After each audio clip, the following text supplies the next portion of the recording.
அஸ்ஸலாமு அலைக்கும் வரஹ்மத்துல்லாஹி வபரகாத்துஹு. நமக்கும் இறைவனுக்குமான தொடர்பை அதிகப்படுத்திக் கொள்ள வேண்டும் என்கிற உயர்ந்த எண்ணத்தில் இங்கே நாம் குழுமி இருக்கிறோம். இந்த அழகான தருணத்தில் இந்த மாதத்தில் நாம் நோன்பு நோக்கிறோம். இந்த மாதத்தில் நன்மையான காரியங்களை அதிகம் செய்கிறோம். இந்த மாதத்தில் பள்ளிவாசலிலேயே நம்முடைய நேரத்தையும் அதிகம் செலவிடுகிறோம். ஏன் இந்த மாதத்தை இவ்வளவு காரியங்களில் நாம் ஈடுபட வேண்டும்? அல்லாஹ் ரப்புல் ஆலமீன் தனது திருமறையிலே அதற்கான விளக்கத்தை தருகிறான். நாம் நினைச்சிட்டு இருக்கிற நேர்வழி என்பது இதுதான். அதனால தான் அல்லாஹ் அல் பக்ராவுடைய வசனத்துல ஆரம்பத்தில் பேசுகிறான், அலிஃப் லாம் மீம் ذَلِكَல் கிதாப் லா ரைப ஃபீஹி ஹுதல் லில் முத்தகீன். அலிஃப் லாம் மீம் வெறும் வார்த்தை தான். ذَلِكَல் கிதாப் லா ரைப ஃபீஹி ஹுதல் லில் முத்தகீன். இது வேதம், இது எந்த சந்தேகமும் இல்லை. ஒரு மூமினுக்கு அல்லாஹ்வுடைய வார்த்தையில் ஒருபோதும் சந்தேகம் வந்துவிடவே கூடாது. சொல்லிவிட்டு அடுத்து அல்லாஹ் சொல்லுகிறான், இது யாருக்கு பயனளிக்கும் தெரியுமா? இறைவனை அஞ்சுவோருக்கு இது வழிகாட்டி. யாரெல்லாம் தன் இறைவனுக்கு அஞ்ச வேண்டும், நல்லவர்களாக வாழ வேண்டும் என்று நினைக்கிறார்களோ அவர்களுக்கு இந்த குர்ஆன் என்பது ஒரு அழகிய வழிகாட்டி. சொல்லிவிட்டு இறைவன் பேசுகிறான், அல்லதீன யுமினூன பில் கைப். அவர்கள் யார் தெரியுமா? மறைவானவற்றை நம்புவார்கள். என்னென்ன மறைவான காரியங்கள்? நம்முடைய பார்வையில மறைவான விஷயம் அப்படின்னா நம்ம பெரும்பாலும் சிந்திக்க மாட்டேங்கிறோம். ஆனால் இறைவன் பேசுகிறான், மறைவானது அப்படின்னா இந்த உலகம் எப்படி இயங்கி கொண்டிருக்கிறது, இதை வைத்து அல்லாஹ் இயக்குகிறான். யாரெல்லாம் மறைவாக நம்மை பாதுகாக்கிறார்கள், மலக்குமார்களாக இருக்கட்டும், மறுமை நாளா இருக்கட்டும், சொர்க்கம் நரகமா இருக்கட்டும், இப்படி எல்லாவற்றையும் ஒரு மூமின் நம்புவார்கள். அடுத்து அல்லாஹ் சொல்கிறான், அவர்கள் தொழுகையை நிலைநாட்டுவார்கள். அடுத்து இறைவன் பேசுகிறான், வல்லதீன யுமினூன பிமா உன்ஸில இலைக்க வமா உன்ஸில மின் கப்லிக வபில் ஆகிரத்திஹும் யுகினூன். என்னன்னா, இதுக்கு முன்னாடி அருளப்பட்ட வேதத்தையும், பொதுவாகவே நாம் ஒரு எண்ணத்தை வளர்த்துக் கொள்ள வேண்டும். ஏதோ குர்ஆன் மட்டும்தான் இந்த உலகத்துக்கே இறைவேதம் நினைச்சிடக்கூடாது. இதுக்கு முன்னாடி எத்தனையோ நபிமார்கள் வந்துட்டு போன மாதிரி எத்தனையோ வேதங்கள் வந்து இருக்கிறது. அதனால தான் அல்லாஹ் சொல்லுகிறான், இதுக்கு முன்னாடி எப்படி இருக்கிற வேதத்தை எல்லாம் நம்ம நம்பணும், அதே மாதிரி இந்த குர்ஆனையும் நம்ம நம்பணும். அல்லாஹ் சொல்றோம், அவங்க நம்புவாங்க. சொல்லிவிட்டு அல்லாஹ் பேசுகிறான், உலாயிக அலா ஹுதம் மிர் ரப்பிஹிம் வ உலாயிக ஹுமுல் முஃப்லிஹூன். அவர்கள் தமது இறைவனிடம் பெற்ற நேர்வழியிலேயே இருப்பவர்கள்.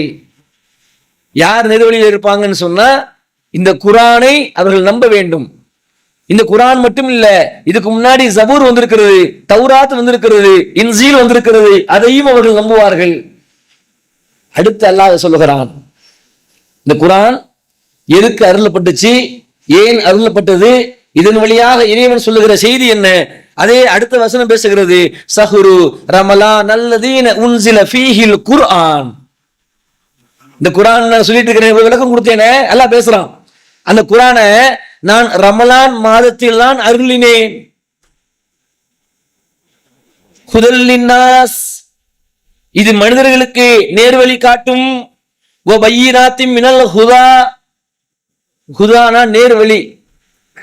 எப்படி வாழணும்னு பலர் தெரியாம இருப்போம். அல்லாஹ் சொல்லுகிறான், நீ அந்த கவலையே படாத, இந்த குர்ஆனை படி. இந்த குர்ஆன் நீ எப்படி சம்பாதிக்கணும், எப்படி குடும்பத்தோட இருக்கணும், எப்படி சமூகத்தோட வாழணும், எப்படி இறைச்சலோட இருக்கணும், எப்படி நல்லவனா நீ வாழணும், எல்லாம் இந்த குர்ஆனில் இருக்கிறது. ஹுதல் லின்னாஸ், இது நேர்வழி அழகா உனக்கு காட்டும். அடுத்து பேசுகிறான் இறைவன், வல் ஃபுர்கான். எதெல்லாம் இந்த உலகத்தில் பொய்களாக புரட்டுகளாக பரவி கிடக்கிறதோ எல்லா பொய்களையும் புரட்டுகளையும் இது பிரித்து காட்டும். அடுத்து அல்லாஹ் சொல்லுகிறான், ஃபமன் ஸஹீத மின்கும், அந்த மாதத்தை அடைபவர் நோன்பு நோக்கட்டும். நாம வச்சிட்டு இருக்கிற நோன்பு எதுக்கு அப்படின்னா, நாம ஒரு விளக்கம் புரிஞ்சு வச்சிருக்கிறோம் ஆல்ரெடி, அல்லக்கும் தத்துக்கும் இறையச்சம் பெறுவதற்குன்னு. அது ஒரு வகை. ஆனா இங்க அல்லாஹ் சொல்லுகிறான், இந்த மாதத்துல உங்களுக்கு நோன்பு வைக்கிறதுக்கான காரணம் என்னன்னா, குர்ஆனுக்காகத்தான் வைக்க வச்சிருக்கேன். அப்ப இந்த குர்ஆனோடு நாம் எப்படி ஒன்றி இருக்கிறோம்? இந்த குர்ஆனை பொறுத்தவரையில் நம்ம பெரும்பாலான மக்கள் பலவீனமாக இருக்கிறோம் என்பதில் எனக்கு மாற்றுகிறது இல்லை. யோசித்து பாருங்க. அல்லாஹ்வை நம்புறோம்னு சொல்றோம், அல்லாஹ்வுடைய தூதரை ஏற்றுக்கொள்கிறோம்னு சொல்றோம். அப்படி சொல்லக்கூடிய நாம நம்முடைய உறுதியை எப்படி வெளிப்படுத்துறது? அல்லாஹ் என்ன சொல்லியிருக்கிறான்னு நம்ம சிந்திக்கணுமா இல்லையா? அதனாலதான் அல்லாஹ் ரப்பல் ஆலமீன் பல்வேறு இடங்களில் திருக்குர்ஆனை பத்தி பேசுகிற பொழுது அல்லாஹ் கேட்கிறான், நீங்கள் சிந்திக்க மாட்டீங்களா? ஏன் நீங்க சிந்திக்காம உங்களுடைய அந்த வாழ்க்கை பயணம் மாறி மாறி போகிறது? நபிகள் நாயகம் ஸல்லல்லாஹு அலைஹி வஸல்லம் அவர்கள் இந்த குர்ஆனுக்கு கொடுத்த முக்கியத்துவம் கொஞ்சம் நெஞ்சம் இல்லை. அவர்களோடு இருந்த சஹாபாக்கள் கொடுத்த முக்கியத்துவம் கொஞ்சம் நெஞ்சம் கிடையாது. அஸ்ஹாபு சூஃபா என்று சொல்லுவார்கள். அஸ்ஹாபு சூஃபா என்று சொன்னால் திண்ணை தோழர்கள். அவங்க என்ன பண்ணாங்க தெரியுமா? நம்ம மாதிரி அவங்களுக்கும் கைகள் இருந்தது, கால்கள் இருந்தது, குடும்பம் இருந்தது, பொருளாதார தேவை இருந்தது, உலக ஆசைகள் இருந்தது, எல்லாம் இருந்துச்சு. ஆனால் அல்லாஹ்வுடைய வார்த்தைகள் இந்த நபிகள் நாயகம் ஸல்லல்லாஹு அலைஹி வஸல்லம் அவர்களுக்கு அருளப்படுகிறது என்று தெரிந்த உடனேயே அத்துணை அந்த திண்ணை தோழர்கள், அஸ்ஹாபு சூஃபா, அந்த திண்ணை தோழர்கள் நபிகளாருடைய வீட்டு வாசலிலே அமர்ந்திருப்பார்கள். ஏதாவது வசனம் இறை தூதருக்கு அருளப்பட்டால் உடனே வெளியே வந்து நமக்கு சொல்லி கொடுப்பாங்க. ஏன்னா அது அல்லாஹ்வுடைய வார்த்தை. இன்னைக்கு நம்ம யாரும் அந்த அல்லாஹ்வுடைய வார்த்தைக்கு பெரிய மதிப்பு கொடுக்கறது இல்லை. நம்மளை பொறுத்தவரையில அல்லாஹ்வுடைய வார்த்தைக்கு என்ன மதிப்பு அப்படின்னா, அதை பெட்டியாக செய்து வீட்டிலே எங்காவது பத்திரமாக வைத்திருப்பது. ஒரு வீடை காலி பண்ணி அடுத்த வீடுக்கு போகும்போது அதை எடுக்கும் போது விளக்கமாத்த கையோட எடுத்துறாங்க. அது தூசியா இருந்தா கூட கொஞ்சம் பொறுமையா கையை கால கழுவிட்டு ஒழு செஞ்சுக்கிட்டு அதை எடுத்து கொண்டு போய் வை. பெரும்பாலான மக்கள் இந்த குர்ஆனை பொறுத்தவரையில் தொட பயப்படுகிறார்கள். குர்ஆனை கையில் எடுத்துட்டோம் அப்படின்னா, என்ன நீங்க எப்படி எடுத்துட்டீங்க அசால்ட்டா? இப்படி அதை அச்சமுறுத்தியே குர்ஆனை தொடாத, குர்ஆனை படிக்காத, குர்ஆனை சிந்திக்காத மக்களாகவே இன்றைக்கு பலரும் மாறிக்கொண்டே இருக்கிறார்கள். ஆனால் அல்லாஹ் ரப்பல் ஆலமீன் சொல்லுகிறான், இந்த குர்ஆனை நீங்கள் ஓதி வாருங்கள், இந்த குர்ஆனை நீங்கள் சிந்தியுங்கள். அதனால தானே தொழுகையில எவ்வளவோ துஆக்கள் இருக்கிறது. ஏன் நபிகள் நாயகம் ஸல்லல்லாஹு அலைஹி வஸல்லம் அவர்கள் இந்த குர்ஆனை அதிகம் ஓத சொன்னார்கள்? அல்லாஹ் ரப்பல் ஆலமீன் திருமுறை குர்ஆனில் நபியார் இடத்துல பேசுகிற ஒரு செய்தியை சொல்லுகிறான். குர்ஆனை ரசூலுல்லாஹ் ஓதணுமா? எப்போ ஓதணுமா?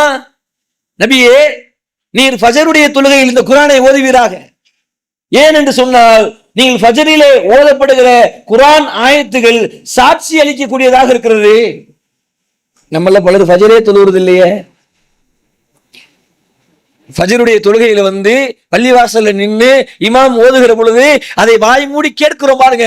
கேட்கக்கூடிய அந்த நேரத்தை நபிகளாருக்கு இறைவன் சொல்லுகிறான், நீங்கள் ஃபஜரில் அப்படி ஓதுனீங்கன்னு சொன்னா ஓதப்படுகிற அந்த ஆயத்துகள் யாரெல்லாம் அந்த சபையில இருந்தார்களோ அத்தனை பேருக்கும் சாட்சியாக வந்து நிற்கும். அடுத்து நபிகளாருக்கு இன்னொன்னு நல்லா சொல்றான், இன்னொன்னு நபியே, நீ தஹஜ்ஜுத் தொழுகையில குர்ஆனின் மூலமாக நீ ஓதுவீராக. குர்ஆன் மூலமாகனா அந்த குர்ஆன் நபிகளாருக்கு இருந்த வீரம், நபிகளாருக்கு இருந்த பண்பு, நபிகளாருக்கு இருந்த மென்மையான தன்மை, நபிகளார் தன்னுடைய வாழ்க்கையில் ஏற்பட்ட எல்லா பிரச்சனைகளும் அவர்கள் மேற்கொண்ட சகிப்பு தன்மை எங்க கிடைச்சிச்சு? யோசிச்சு பார்த்தோமா? அந்த அல்லாஹ்வுடைய தூதருக்கு வறுமை இருந்துச்சு, பொறுத்துக்கிட்டாரு. எதிரிகள் இடத்துல இருந்து போர்க்கிற பிரச்சனைகள் இருந்துச்சு, பொறுமையா இருந்தாரு. குடும்பத்துல சண்டை வந்துச்சு, அதையும் சகிச்சுக்கிட்டாரு. மக்கள் எல்லாம் வறுமையை வந்து முறையிட்டாங்க, அப்பொழுதும் மென்மையாக கையாண்டாரு. இப்படி ஒரு மனிதன் எல்லா கேரக்டர்லயும் டாப்பா விளங்கினாரு. காரணம் என்ன? நபிகளார் சொன்னார்கள், ஒவ்வொரு நபிக்கும் ஒரு அற்புதம் வழங்கப்பட்டுச்சு. ஒவ்வொரு நபிக்கும் சில அற்புதங்கள் எல்லாம் கொடுத்தான். உதாரணத்துக்கு சுலைமான் அலைஹிஸ்ஸலாமுக்கு ஒரு அற்புதம் இருந்துச்சு. என்ன அற்புதம்? பறவைகளோடு பேசினார்கள், மிகப்பெரிய செல்வந்தராக இருந்தார்கள், ஆட்சி அமைத்தார்கள், காற்றை வசப்படுத்தினார்கள், ஜின்களோடு பேசினார்கள். இது அவர்களுக்கு இறைவன் கொடுத்திருக்கிற ஒரு அற்புதம். எனக்கு அல்லாஹ் கொடுத்த அற்புதம் இந்த குர்ஆன். அந்த அற்புதம் இன்றைக்கு நம்முடைய கைகளில் இருக்கிறதா இல்லையா? சுலைமான் அலைஹிஸ்ஸலாமுக்கு கொடுக்கப்பட்ட அற்புதம் நபிகள் நாயகம் ஸல்லல்லாஹு அலைஹி வஸல்லம் வழங்கப்படல. மூசா நபிக்கு வழங்கப்பட்ட அற்புதம் நபிகளாருக்கு வழங்கப்படல. இப்ராஹிம் நபிக்கு வழங்கப்பட்ட அற்புதம் மூசா நபிக்கு வழங்கப்படல. ஆனால் இந்த குர்ஆன் என்கிற இந்த வேதத்தை நபிகளார் குறிப்பிட்டார்கள், எனக்கு அல்லாஹ் கொடுத்த அற்புதம் என்றார்கள். உண்மையில் அந்த அற்புதத்தில் நாம் என்ன கவனம் செலுத்துகிறோம்? அந்த அற்புதத்திற்கும் நமக்கும் என்ன தொடர்பு இருக்கிறது? என்றைக்காவது இந்த குரானை நாம தொடாமல் இருக்கிறோமே, அதை ஓதாமல் இருக்கிறோமே, அதை படிக்காமல் இருக்கிறோமே என்கிற கவலை நமக்கு வந்திருக்கிறதா? வந்திருந்தால் உண்மையில் உங்களுக்கு இறையச்சம் இருக்கிறது. ஒருவேளை நமக்கு இத்தனை நாட்களாக வரவில்லை என்று சொன்னால் நாமும் குரானும் வெகு தூரத்திலே சென்று கொண்டிருக்கிறோம் என்பதை மட்டும் புரிந்து கொள்ளுங்கள். அப்படி ஒரு அடியான் போயிடக்கூடாது என்பதற்காகவே அல்லாஹ் ரப்புல் ஆலமீன் ஏராளமான பரிசு வலைகளை திறந்து வைத்திருக்கிறான். அல்லாஹ் கேட்கிறான் குரான்ல, இந்த குரானை நீங்க சிந்திக்க மாட்டீங்களா? அல்லது உங்களது உள்ளங்கள்ல பூட்டுகள் போடப்பட்டு, எப்படி ஒரு வார்த்தை பாருங்க. நம்ம சொல்லுவோம்ல சில பேரை கல் நெஞ்சக்காரன். என்ன கல் நெஞ்சக்காரன்? அவன் இலகிய மனமே இருக்காது, எவ்வளவு கெஞ்சினாலும் இறங்கி போக மாட்டான், அப்படியே பிடிவாதமா ஒரு அரக்கமாகவே இருப்பான். அவனுக்கு நம்ம சொல்லக்கூடிய உதாரணம் என்னன்னா, அவன் கல் நெஞ்சக்காரன் பாய், கொஞ்சம் கூட இலக மாட்டாமோ. இங்கே அல்லாஹ் பேசுகிறான், குழுவப்படுவோம். என்ன வழி சொல்லுங்க? 2 கொழுத்த பெண் ஒட்டகம், பெண் ஒட்டகமா இருந்தால் குட்டி போடும், ஆண் ஒட்டகத்துக்கு மதிப்பு இருக்காது. உடனே சகாபாக்கள் முன் வருகிறார்கள், அல்லாஹ்வின் தூதரே அந்த வாய்ப்பை சொல்லுங்கன்னு. உடனே நபிகளார் சொன்னார்கள், நீங்கள் பள்ளிவாசலுக்கு சென்று உங்களுக்குள்ளே ஒன்று கூடி அல் பக்ராவுடைய 2 ஆயத்துகளை நீங்கள் ஓதி இருந்தால், ஆல இம்ரானுடைய 2 ஆயத்துகளை நீங்கள் ஓதி இருந்தால், அந்த கொழுத்து 2 ஒட்டகங்களை நீங்கள் பெற்றிருப்பீர்கள். சொல்லிவிட்டு அடுத்து சொன்னார்கள், ஒருவேளை 3 ஆயத்துகளை நீங்கள் ஓதி சிந்தித்திருந்தால் 3 ஒட்டகங்களை நீங்கள் பெற்றிருப்பீர்கள். அறிந்து கொள்ளுங்கள், அல் பக்ராவையும் ஆல இம்ரானும் யார் தொடர்பு வைத்திருக்கிறாரோ அவருக்கு அருள் கிடைத்துக் கொண்டே இருக்கும். என்னைக்காவது நம்ம அதை சிந்திச்சு அதை பத்தி யோசிக்கணுமா? பாருங்களேன், நம்முடைய பார்வையில அருள்னா பொருளா இருக்கணும், பணமா இருக்கணும், ப்ராப்பர்ட்டியா இருக்கணும். ஆனா இங்க நபிகளார் சொல்கிறார்கள், நீங்க அல் பக்ராவுடைய வசனத்தை ஓதுங்க, அதோட தொடர்புல இருக்கணுமா? அல் பக்ராவுடைய அந்த 180 அத்தியாயம் இருக்கு, வசனம் இருக்கு பாருங்க. அந்த வசனங்களோட நாம நட்பு பாராட்டணும், டெய்லி அதோட பேசணும், டெய்லி அதனோட உறவாடணும். சொல்லிவிட்டு நபிகளார் சொன்னார்கள், நீங்கள் தொடர்பில் இருக்கிற வரைக்கும் வல்லமை வாய்ந்திருப்பீர்கள். யார் அந்த தொடர்பை அறுத்துக் கொள்கிறாரோ அவர் நட்டமடைந்து விடுவார். அப்ப என்னுடைய வாழ்க்கையில் எனக்கு வல்லமையும் நட்டமும் அல்லாஹ் குர்ஆனிலே வைத்திருக்கிறார். நாம நினைச்சிட்டு இருக்கிறோம் செல்வம் செல்வம் செல்வம். ஆனா இங்க அல்லாஹ் எந்த இடத்திலும் செல்வத்தை பற்றி பேசவே இல்லை. அவன் பார்வை எல்லாம் முழுக்க முழுக்க அல்லாஹ் சொல்லுகிறான். இதே குர்ஆன் எப்படி வல்லமை மிகுந்திருக்கிறதோ நபிகளார் சொல்கிறார்கள், இதிலே உங்களுக்கு நோய் நிவாரணி இருக்கிறது. நம்ம யோசிப்போம், நோய் நிவாரணினா எப்படிங்க இருக்கிறது? இன்னைக்கு டாக்டர் எல்லாம் கவுன்சிலிங் பண்றாங்கல்ல, போயிருக்கீங்களா? போனவங்களுக்கு தெரியும். சில பேர் ரொம்ப மன அழுத்தமாக இருக்கிறது, அல்லது நடந்து முடிஞ்ச ஏதோ ஒரு விஷயத்தை நினைச்சுக்கிட்டே இருப்பாங்க. முடிஞ்ச அளவுக்கு சொந்த பந்தெல்லாம் வந்து அட்வைஸ் பண்ணி பார்க்கும், அதெல்லாம் ஒண்ணுமே இல்லப்பா அப்படி இப்படின்னு சொல்லிட்டு. அவங்களுக்கு அது ஏறவே ஏறாது. உடனே யாராவது தகவல் சொல்லுவாங்க, நீங்க என்ன பண்ணுங்க, கவுன்சிலிங் பண்ண டாக்டர் ஒருத்தர் இருக்காரு, அங்க இருக்கிறாரு இங்க இருக்கிறாரு, கூட்டு போங்கம்பாங்க. உடனே அழைச்சிட்டு போய் கவுன்சிலிங் கொடுப்பாங்க. அது ஆணுக்கு, பெண்ணுக்கு, குழந்தைகளுக்கு, பெரியவர்களுக்கு, எல்லாருக்குமே. கவுன்சிலிங் கொடுத்த உடனே அவர் 4 மாத்திரையை கொடுத்து, அது உண்மையில ஒண்ணும் கிடையாது, மாத்திரையை கொடுத்து இதை சாப்பிட்டு தூங்குங்க, அடுத்த வாரம் திரும்பவும் வாங்க, ஒரு 4 வாரம் தொடர்ந்து வந்தீங்கன்னா பிரச்சனை முடிஞ்சிருப்பார். ஊசி போட மாட்டாரு, எந்த ஸ்கேன் எக்ஸ்ரே கிடையாது, வெறுமனே அவரோடு பேசுவது. இங்க நபிகளார் சொல்கிறார்கள், உள்ளத்தில் இருக்கிற நோய்களுக்கு நிவாரணி உங்க உள்ளம்தான். இன்னைக்கு உலகத்துல எல்லாருக்கும் பிரச்சனை. நான் நலமா இருக்கிறேனா, நான் துக்கமா இருக்கிறேனா, நான் கவலையில இருக்கிறேனா அப்படின்னு தீர்மானிப்பது என் உடல் உறுப்புகள்ல மற்ற உறுப்புகள் கிடையாது, என் உள்ளம்தான் முதல் காரணி. அதற்கு இறைவன் பேசுகிறான், உங்கள் உள்ளங்களில் உள்ள நோய்களுக்கு நிவாரணியாக இந்த குர்ஆன் இருக்கிறது.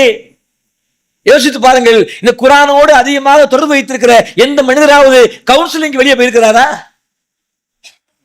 இந்த குர்ஆனை சிந்திக்கக்கூடிய மனுஷரு, குர்ஆனோடு பேசுகிற மனிதரு, அவருடைய வாழ்க்கை பயணம் எப்படி இருக்கும்னா, என்ன இருந்தாலும் இல்லாவிட்டாலும் அல்லாஹ்வுடைய வார்த்தையில் எனக்கு இங்கே பதிலளிக்கிறது. குர்ஆன் பேசுங்க.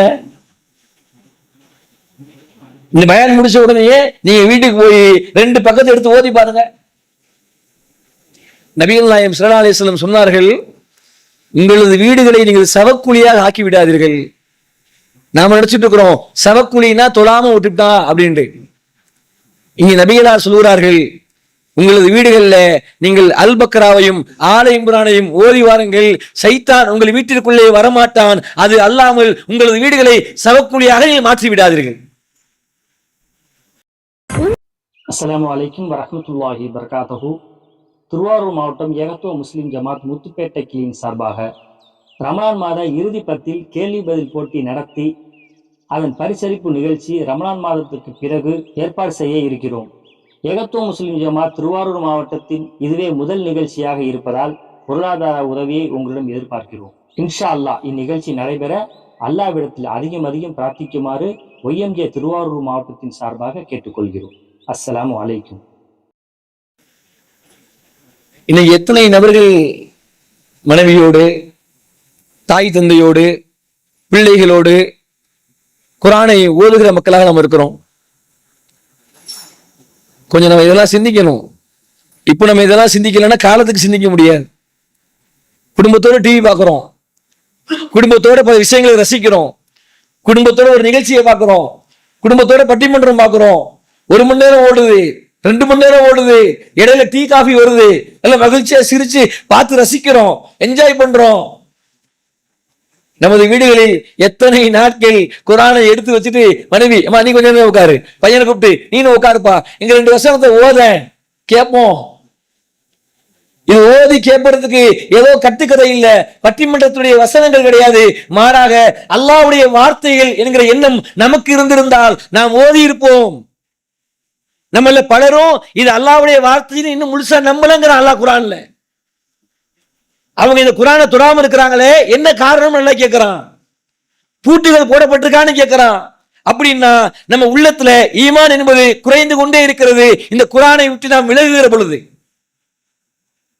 அடுத்த நபிகளார் இன்னொரு வசனத்தை சொல்றாங்க, உங்களை ஃபஜர் தொழுகையை முடித்துட்டு, ஃபஜர் தொழுகையை முடிச்சிடணும். முடித்த பிறகு நீங்க எந்த இடத்துல இருக்கிறீங்களோ அங்கேயே உங்க சபை மக்கள் இடத்துல, நம்மளாம் இன்னைக்கு இது பண்ண மாட்டேங்கிறோம். தொழுது முடிச்ச உடனே டீ கடைக்கு போயிடுறோம். அங்கே போய் என்ன சம்பாதிக்கலாம், என்ன பிசினஸ், என்ன உலகத்துல என்ன பிரச்சனை, அவன் என்ன பண்ணா இவன் என்ன பண்ணான்னு பேசுறோம். ஆனால் நபிகளார் எதிர்பார்த்தது, நீங்கள் பள்ளிவாசல்கள்ல அல்லாஹ்வுடைய வீடுகளில் ஒரு வீடில் மக்கள் எல்லாம் ஒன்று கூடி, மக்கள் எல்லாம்னா எல்லாரும் வர முடியாதுதான், அது 2 பேரோ 3 பேரோ ஒருவருக்கு ஒருவர் 2 வசனங்களை எடுத்து வைத்து பேசணுமா அல்லாஹ் எதிர்பார்க்கிறான். இப்ப ஒரு குர்ஆன் ஆயத்தை நான் ஓதுகிற பொழுது நான் ஒரு மாதிரி விளங்கியிருப்பேன், நீங்க ஓதும் பொழுது நீங்க ஒரு மாதிரி விளங்கியிருப்பீங்க. ஏனென்றால் இந்த குர்ஆனுக்கு முழுவதுமான விளக்கத்தை ஒரு மனிதனால் சொல்லிட முடியாது. எனக்கு ஒரு மாதிரி விளங்கும், உங்களுக்கு ஒரு மாதிரி விளங்கும், இன்னொருத்தருக்கு ஒரு மாதிரி விளங்கும். இறுதியில் அந்த 3ஐயும் சேர்த்து பார்க்கிற பொழுது ஒரு மிகப்பெரிய ஒரு அற்புதம் அங்கே நிகழும். சொன்னார்கள் நபிகளார், அப்படி நீங்கள் ஓதுகிற பொழுது வானவர்கள் உங்களை சூழ்ந்து கொள்கிறார்கள்.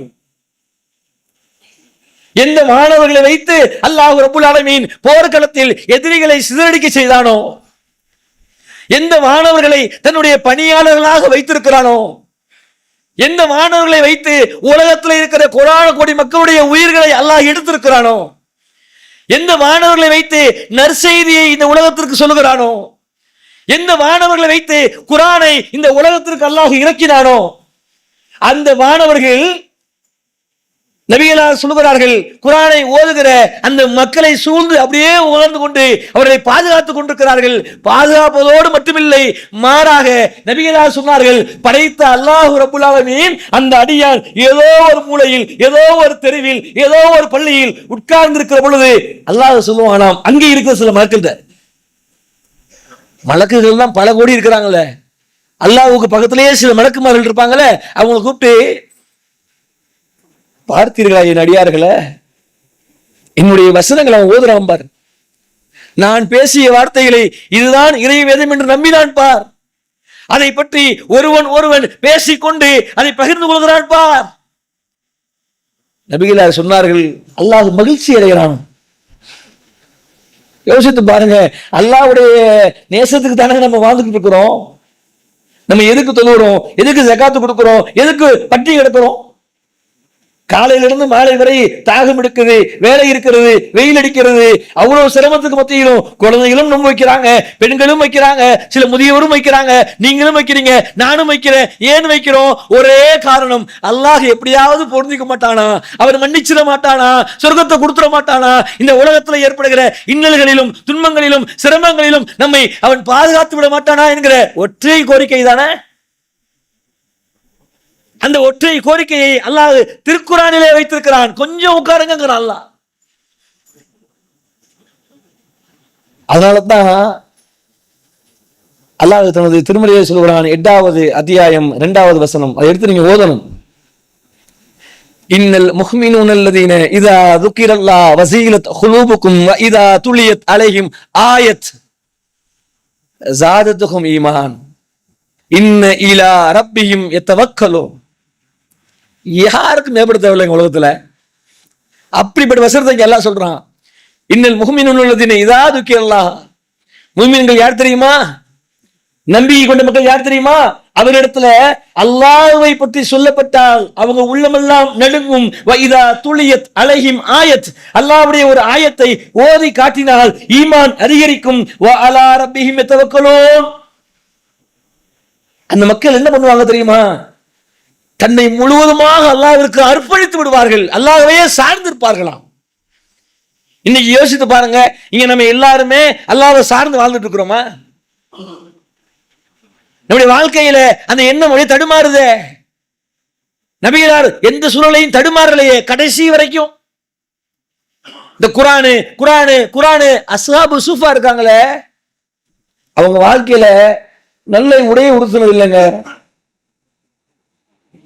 அந்த திணை தோழர்கள் அவங்களோட ஆடைகள்ல பட்டான் இருக்காதான். பித்த நம்ம போட்டிருக்கிறதுல மேல இருந்து கீழே வரைக்கும் 6 பட்டன் இருக்குது. ஆனா அந்த சஹாபாக்கள் போட்டிருந்த ஆடைகள்ல பட்டன் இருக்காது, கீழே போடுற உடுப்புகள்ல பெரிய முடிச்சுகள் இருக்காது.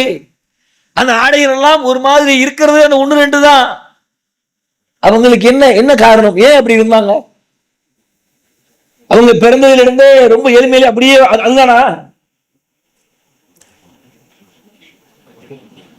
சஹாபாக்கள் அறிவிக்கின்றார்கள், அவர்கள் குர்ஆனிற்காகவே தங்களை அர்ப்பணித்தவர்கள் மரணம் செய்வதற்கு. அதனால தான் அல்லாஹ் ரப்பல் ஆலமீனும் சொல்லுகிறான், உங்களை சேர்ந்தவங்க யார் தெரியுமா? நம்மள சேர்ந்தவங்க தயவு செய்து இந்த உலகத்தை வைத்துக்கு நீங்க கம்பேர் பண்ணிடாதீங்க. யாருக்கு நல்ல செல்வம் இருக்குதோ அவர் சிறந்தவர், யார் நல்ல வசதி வாய்ப்போடு இருக்கிறாரோ அவர் சிறந்தவர், யார் நல்ல அழகா இருக்கிறாரோ அவர் சிறந்தவர், யார் ஆரோக்கியமா இருக்கிறாரோ அவர் சிறந்தவர். அல்லாஹ்வுடைய பார்வை அது இல்லை. அல்லாஹ்வுடைய பார்வை என்பது யார் குர்ஆனை கற்று அந்த குர்ஆனை பிறருக்கும் கற்றுத் தருகிறாரோ அவர்தான் உலகத்திலே சிறந்தவர். ஏன்? இது அல்லாஹ்வுடைய வார்த்தை. இங்க அல்லாஹ் கருப்பு பார்க்கல, சிகப்பு பார்க்கல, செல்வத்தை பார்க்கல, உயர்வை பார்க்கல, தாழ்வை பார்க்கல. ஒன்னே ஒன்று அல்லாஹ் பார்க்கிறான். அவன் குர்ஆனை ஓதுகிறானா, ஓதிய குர்ஆனை பக்கத்துல உள்ளவருக்கு இங்க வாங்களேன், இப்படி எல்லாம் சொல்லியிருக்கிறான் பாருங்களேன், இதை நீங்க தெரிஞ்சுக்கங்க அப்படின்னு சொன்னா போதும். அந்த மனிதனுடைய வாழ்க்கையில அல்லாஹ் அந்த குர்ஆனை ஓதுகிற மனுஷனை எப்படி நேசிக்கிறான்னு நீங்க கவனிக்கணும். அதான் இங்க இறுதி. நபிகள் நாயகம் ஸல்லல்லாஹு அலைஹி வஸல்லம் சொல்கிறார்கள், அக்ரமல் குர்ஆன், குர்ஆனை நீங்கள் அதிகம் அதிகம் ஓதி வாருங்கள். ஏன் ஓதி வரணுமா? நபிகளார் விளக்கம் கொடுக்கிறாங்க. ஏனென்றால் நாளை மறுமையில் அந்த குர்ஆன் உங்களுக்கு சாட்சி அளிக்கும். மறுமையில் அளிப்போம், உங்கள் உடலிலும் ஆடை இருக்காது, என் உடலிலும் ஆடை இருக்காது, கால்களில் செருப்பு இருக்காது, கத்னா செய்தவர்கள் எல்லாம் கத்னா செய்த மாதிரியே அங்க தெரியாது. எல்லா மக்களும் அப்படியே ஒருவரை உரசி கொண்டு அல்லாஹ்வுடைய அந்த சன்னிதானத்துல அல்லாஹ்வை ஒவ்வொருத்தரும் விசாரணைக்கு பயந்து கொண்டு பார்வைகள் நிலைகுத்திய வண்ணர்களாக எல்லோரும் ஓடுவோம். என்னுடைய மனைவியும் வருவார்கள், உங்க குடும்பமும் வரும், என் தாயும் வருவா, எல்லாரும் போவோம், ஒருத்தர் உரசிக்கிட்டு போவோம். அங்க எந்த விதமான உணர்வும் இருக்காது. அந்த இக்கட்டான சூழல்ல யார் இந்த குர்ஆனை ஓதி வந்தார்களோ அந்த மக்களுக்கு அந்த குர்ஆன் முன்னாடி நிக்குமா? இறைவா இதோ அங்க வராருல, அவர் என்ன ஓதி இருக்கிறாரு, இவர் ஓதி இருக்கிறாரு, இவர் பகல்ல ஓதுனாரு, இவர் இரவுல ஓதுனாரு, ஒவ்வொரு நாளும் ஓதுனாரு, தொடர்ச்சியா ஓதுனாரு, சிந்திச்சு ஓதுனாரு. நமக்கு பேசுற வக்கீலுங்க குரானே. என்னைக்காவது அந்த சிந்தனையை தொட்டிருக்கோமா?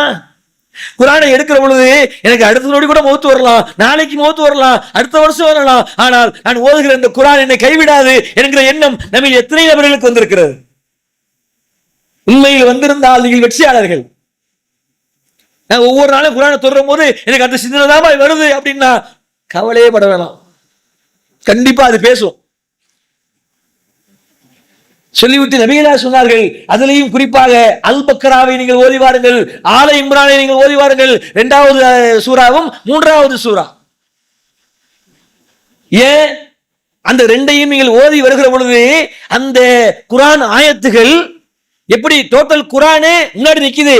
அல்லாஹ் எனக்காக பரிந்து பேசுறதுக்கு இங்க போறோம்ல, இங்க ஒரு கவர்மெண்ட் ஆபீஸ் போறோம், ஒரு ஸ்டேஷனுக்கு போறோம்னா ஆளு போறதுக்கு முன்னாடி வக்கீல் நிக்கணும்.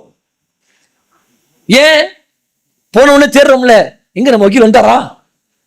கவர்மெண்ட் ஆபீஸ் போறோம், அங்க யாராவது சிபாரிசு வச்சிருப்போம், புரோக்கர் இருப்பாரு, அண்ணே உங்களோட தான் சொல்லிட்டு இருந்தேன், அதான் உள்ள வராம இங்கே நின்று நீங்க இருக்கீங்களா வாங்குறோம். ஏன் துணைக்கு ஆள் தேவைப்படுது, அங்க பேசுறதுக்கு ரெக்கமெண்ட் பண்றதுக்கு. மறுமையில் நம்ம நிக்கக்கூடிய அந்த நிர்கதியற்ற அந்த சூழல்ல போய் நம்ம நிற்கும் பொழுது குரான் எதிர்புறத்திலே நிற்கும்.